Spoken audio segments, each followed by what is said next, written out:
کہ آپ زندگی کو اس لیے گزاریں جس کے لیے یہ دی گئی ہے۔ دنیا اللہ سے ملاقات کی تیاری کی جگہ کا نام ہے۔ اس میں آپ نے جنت کا سودا کرنا ہے اور اس کی قیمت ادا کرنی ہے۔ یہ قرآن کے حساب سے میں بات کر رہا ہوں۔ اللہ سے جنت برائے فروخت ہے، اللہ تعالیٰ نے دنیا میں رکھی ہے جنت برائے فروخت۔ تو بس یہاں پر آپ نے جنت کا سودا کرنا ہے، یعنی اللہ سے بیعت کرنی ہے اور پھر اس کی قیمت ادا کرنی ہے۔ اللہ اکبر اللہ اکبر اللہ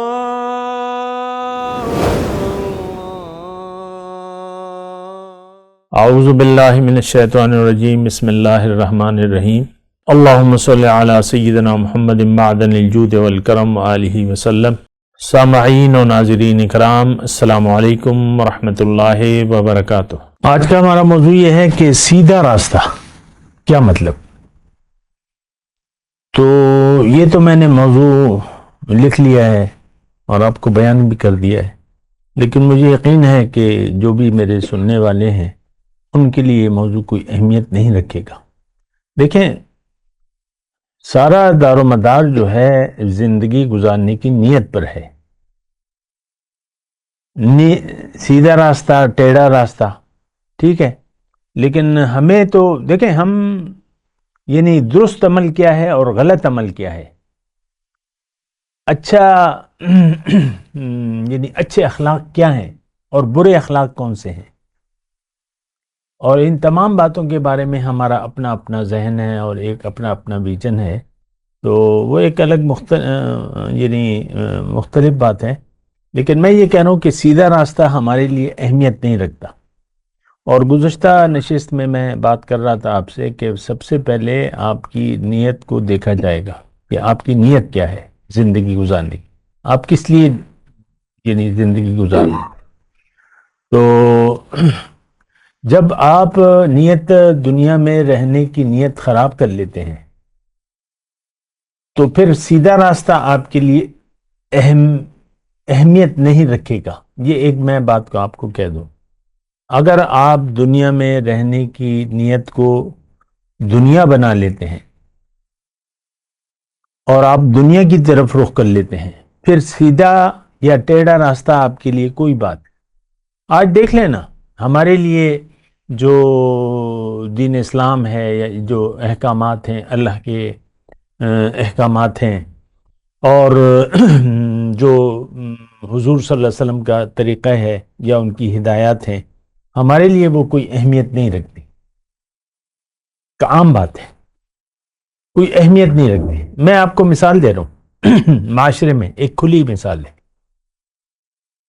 معاشرے میں رشوت کا لین دین شروع ہے، مال حرام جس کو بھی موقع ملتا ہے، رشوت کے علاوہ بھی، تو مال حرام کو یعنی استعمال کر لیا جاتا ہے یا اس کی طرف ہاتھ بڑھا لیا جاتا ہے۔ اب رشوت کا جو معاملہ ہے، پاکستان کا ہر ادارہ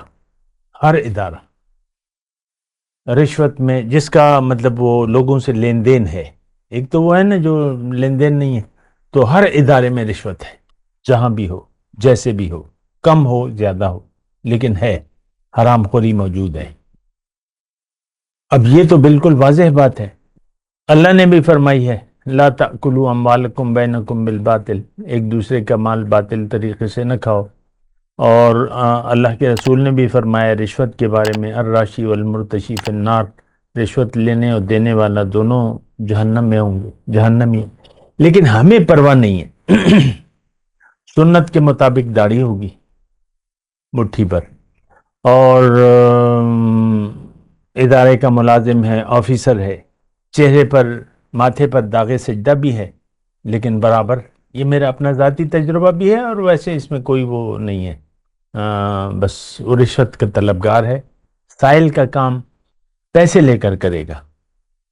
اور یہ سارے ادارے، کیا عدالت ہو گئی، کیا ہو گیا، کوئی ادارہ اس سے پاک نہیں ہے۔ میں صرف دیکھیں، میں اداروں کی بات نہیں کر رہا، ایک بات میں کہہ رہا ہوں سمجھنے کے لیے۔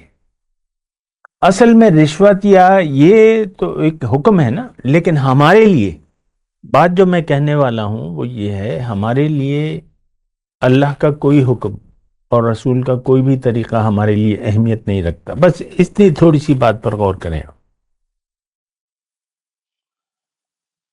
اللہ کا حکم ہمارے لیے اور نبی کا طریقہ یا ان کی ہدایات ہمارے لیے کوئی اہمیت نہیں رکھتی، اور بحث تمیز ہوتی رہتی ہے، یہ ہے یہ ہے یہ ہے یہ ہے. تو دیکھیں سیدھے راستے کی میں بات کروں، اس کا مطلب کیا ہے؟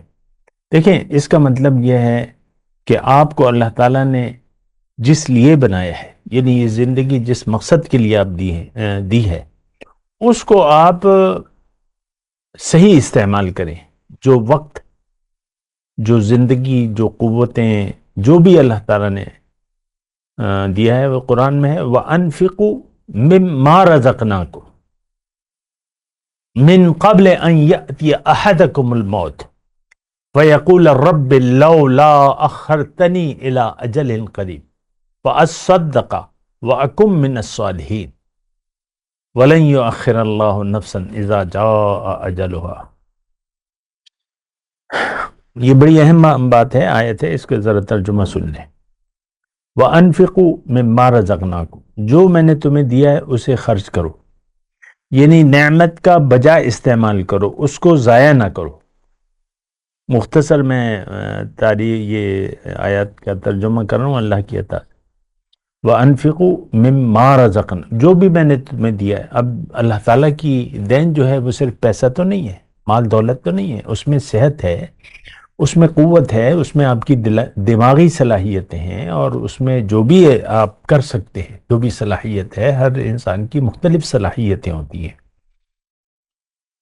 تو اس کو آپ نے خرچ کرنا ہے. انفقوا مما رزق، دیکھیں یہ بڑی اہم آیت بھی بڑی اہم ہے، اور یہ ترجمہ بھی، اس کو سمجھنا بھی زیادہ. ایک بات اللہ تعالیٰ نے فرمائی ہے اور کوئی اس کی تفصیل نہیں بتائی، بس ایک بات، ایک ہدایت، ایک مطالبہ کہ خرچ کرو جو میں نے تمہیں دیا ہے، بس. وَأَنفِقُوا مِمَّا رَزَقْنَاكُمْ، خرچ کرو. اب یہ خرچ کرنا، دیکھیں اس میں یہ مضمون بڑا آسان ہے، سمجھنے کی مشکل نہیں ہے کہ آپ زندگی کو اس لیے گزاریں جس کے لیے یہ دی گئی ہے. دنیا اللہ سے ملاقات کی تیاری کی جگہ کا نام ہے. اس میں آپ نے جنت کا سودا کرنا ہے اور اس کی قیمت ادا کرنی ہے. یہ قرآن کے حساب سے میں بات کر رہا ہوں. اللہ سے جنت برائے فروخت ہے، اللہ تعالیٰ نے دنیا میں رکھی ہے جنت برائے فروخت. تو بس یہاں پر آپ نے جنت کا سودا کرنا ہے، یعنی اللہ سے بیعت کرنی ہے، اور پھر اس کی قیمت ادا کرنی ہے. پھر اس کی تفصیلات ہیں یا جو بھی وہ ہیں، وہ ایک الگ مسئلہ ہے یا موضوع ہے. لیکن میں یہ کہہ رہا ہوں کہ جنت اگر آپ نے نہیں خریدی تو قیمت آپ کیسے دیں گے؟ جو چیز آپ خریدنا ہی نہیں چاہتے، جو آپ کی چاہت ہی نہیں ہے، جس پر آپ کا یقین ہی نہیں ہے، تو اس کے لیے کام کیسے کریں گے؟ عمل صالح تو درکار ہے جنت کے لیے. جنت میں داخلہ اللہ تعالیٰ دے گا ایمان اور عمل صالح کرنے والوں کو، جن کا ایمان ہو اور ساتھ عمل بھی ہو. الذین آمنوا وعملوا الصالحات لہم جنات، ان کے لیے جنت ہے. تو دیکھیں میں آپ کو یہ بات کہہ رہا ہوں کہ آپ وَأَنفِقُوا مِمَّا رَزَقْنَاكُمْ، جو میں نے تمہیں دیا ہے اس کو خرچ کرو، اس سے پہلے کہ تمہارے پاس وقت ختم ہو جائے. من قبل ان یأتی احدکم الموت، اس وقت تمہیں ہوش آئے، یعنی جب آپ فرشتوں کو دیکھ لو اور آنکھوں سے پردے ہٹ جائیں، اس وقت تم یہ مطالبہ کرو اپنے رب سے کہ اے رب تھوڑی مہلت اور دے دے. لولا اخرتنی الی اجل قریب، تھوڑی مہلت دے دے. فاصدق، اب کرنا کیا ہے؟ تصدیق کرنی ہے. وَأَكُن مِّنَ الصَّالِحِينَ، اور میں صالحوں میں سے ہو جاؤں. یعنی موت کے وقت، نزع کے وقت، کہتے ہیں نزع کے وقت توبہ نہیں قبول ہوتی، تو وجہ کیا ہے کہ آنکھوں سے پردہ ہٹ جاتا ہے اور جو کرنا ہے اس وقت سمجھ میں آ جاتا ہے کہ تھوڑی، اب یہ دیکھیں تھوڑی سی یہ دنیا میں بھی ایسا ہوتا ہے کہ آپ پر کوئی تکلیف آتی ہے، کوئی بیماری یا کوئی تکلیف آتی ہے اور آپ اس کو محسوس کرتے ہیں تو آپ پھر توبہ کرتے ہیں اللہ سے بعض اوقات کہ یا اللہ یہ بیماری دور کر دے یا یہ شفا دے دے، بس آئندہ میں نہیں کروں گا. بعض اوقات ایسا ہوتا ہے، لیکن وہ جب صحت وغیرہ آدمی انسان کو دے دیتا ہے تو پھر وہ دغا بازی کرنا شروع کر دیتا ہے. تو بہرحال میں آپ کو یہ بات کہہ رہا ہوں، بات کرتے ہیں ایک وقفے کے بعد.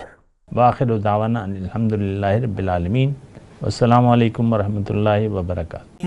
مولاي صل وسلم دائما ابدا على حبيبك خير الخلق كلهم.